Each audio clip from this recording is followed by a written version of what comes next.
నాగార్జున గారు నాగార్జున గారు సార్, అంటే మీరు ఎప్పుడు చేసినా కూడా సినిమా అన్నపూర్ణ మీద చేసేవారు, సోలోగా చేసేవారు. బట్ ఈసారి మనం ఎంటర్టైన్మెంట్స్ మీద అట్ ద సేమ్ టైం సితారాతో కలిసి చేస్తున్నారు కదా, any reason for that collaboration? మనం ఎప్పటి నుంచో ఉంది అదే ఉంది సార్, బట్ కానీ ఎక్కువగా మీరు అన్నపూర్ణ మీద చేసేవారు కదా సినిమాలు, అంటే అన్నపూర్ణ అండ్ మనం రెండు అదే బికాజ్ అన్నపూర్ణలో already we're doing about 4-5 films ఇప్పుడు ఆల్రెడీ జరుగుతున్నాయి. సో దీన్ని మనంలో చేయాలని చేశాము. అండ్ కొలాబరేషన్ నాగవంశీ ఫస్ట్ యాక్చువల్గా వచ్చి నేను చేస్తాను సినిమా అన్నాడు, మా దగ్గర నుంచి తీసుకెళ్ళిపోతాను. కథ వినిన తర్వాత he wanted the script and all of that. అది నువ్వు మాకు యాజ్ అ ప్రొడ్యూసర్ తోడుండు, మిగతా అంతా మేము చూసుకుంటాం. So we became partners like that. Sir మీరు మొన్న అన్నారండి నాగవంశీ గారి గురించి మాస్ పల్స్ బాగా తెలుసు అని చెప్పి. ఎస్, అంటే ఏంటండి, అంటే ఇప్పుడున్న జనరేషన్ మాస్ పల్స్ ఇవంతా డిఫరెంట్ అయిపోయిందా, ఎట్లా మీరు దీన్ని ఎట్లా? అంటే అట్లా అని కాదు, తను నంబర్ ఆఫ్ మూవీస్ చేస్తూ ఉంటాడు, కొంటూ ఉంటాడు, డిస్ట్రిబ్యూట్ చేస్తూ ఉంటాడు. ఇవన్నీ ఉంటే ఒక ఎక్స్పీరియన్స్ వస్తుంది డెఫినెట్గా. అండ్ డిస్ట్రిబ్యూటర్స్తో కలుస్తూ ఉంటాడు, అదంతా వెరీ వెరీ ఇంపార్టెంట్. అటువంటి పార్ట్నర్ అనేది నాకు కూడా ఇంపార్టెంట్ చెప్పడానికి, ఇది వర్కౌట్ అవుతుంది సార్ అని. చాలాసార్లు మాకు డిస్కషన్స్ జరిగాయి, ఏమిటి అక్కడ కొంచెం ఆ సీన్ ఏదో కొంచెం బాగాలేదంట అంటే ఇమీడియట్గా నందుని పిలిచి కూర్చునేవాళ్ళం. అట్లా there was lot of discussions and దానికి బాగా హెల్ప్ అయ్యాడు. అండ్ ఆల్రెడీ హీస్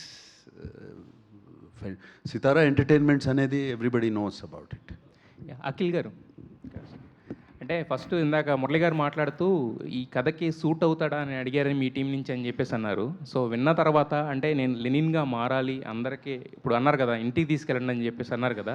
సో ఆ మేక్ ఓవర్కి మీ నుంచి మీరు పెట్టిన ఎఫర్ట్స్ ఏంటి సార్? మా పార్ట్నర్ వచ్చారు.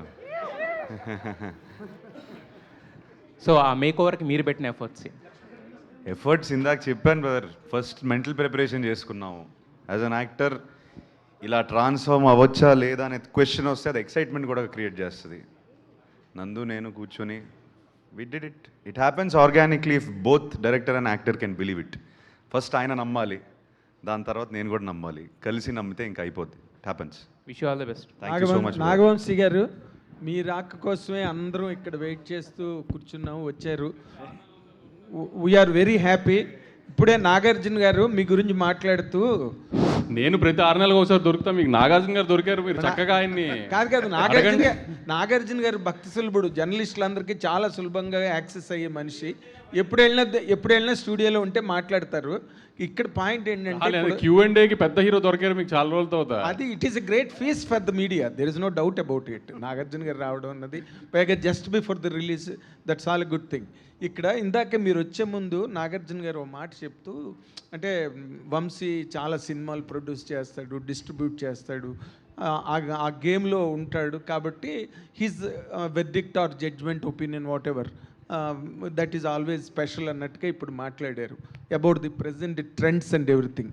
ఇప్పుడు జస్ట్ ఏ డే హెడ్ రిలీజ్కి దగ్గరలో ఉంది. What is your as far as mass appeal from Akhil is concerned? Mass audience hook అవడానికి ఈ సినిమాకి ఎలాగా అన్నది మీకున్న కాన్ఫిడెన్స్ ఏంటి, మీకున్న ఒపీనియన్ ఏంటి సార్ దీని మీద? ముందు అఖిల్ తెల్లగా కనిపించట్లేదు స్క్రీన్ మీద, అదే చాలు మాస్ ఆడియన్స్కి ఫస్ట్. ఇప్పుడు దాకా అఖిల్ తెల్లగా కనిపించారు, మాస్కి పట్టలేదు అన్నారు కదా, అందుకే నల్లగా చేసాం అఖిల్ని కష్టపడి, రోజు గంట మేకప్ చేయించి. అదే ఫస్ట్ మాస్ ఆడియన్స్ పెద్ద క్యాచింగ్ పాయింట్. ఫస్ట్ అతను వాళ్ళల్లో ఒకళ్ళగా కనబడతాడు అఖిల్ ఈ సినిమాలో ఫస్ట్ టైం. ఓకే, అందుకని ప్రాపర్గా ఫస్ట్ నుంచి ప్రొజెక్ట్ చేస్తుంది అదే, ఇది మాస్ సినిమా అని అందరికీ. ఆమె అఖిల్ మన తిరుపతిలో చెప్పినట్టు వాళ్ళ ఇంటికి తీసుకెళ్ళిపోయేటట్టుగా ఇంట్లో పక్కింటి కుర్రోడ్లోనే కనబడతాడు మీకు. నాగేశ్వరరావు గారు మనవడు, నాగార్జున గారు అబ్బాయిలాగా పెద్ద డబ్బులు ఉన్నోళ్ళ కనబడ్డా మీకు. ఇంటికి తీసుకెళ్లాలనుకున్నట్టు లో మెయింటెనెన్స్ కుర్రోడ్లోనే కనబడతాడు. ఓకే, అదే మెయిన్ మాస్ అపీల్ సినిమాకి. ఓకే, అంటే మీరు మాస్ హీరోస్తో బాగా సినిమాలు చేస్తారు కదా సార్. ఇప్పుడు ఈ సినిమా తర్వాత అఖిల్ తాలూకా ప్రొఫెషనల్ కెరీర్కి ఈ సినిమా ఎంత ప్లస్ అవుతుందంటే how can you forecast it అండి?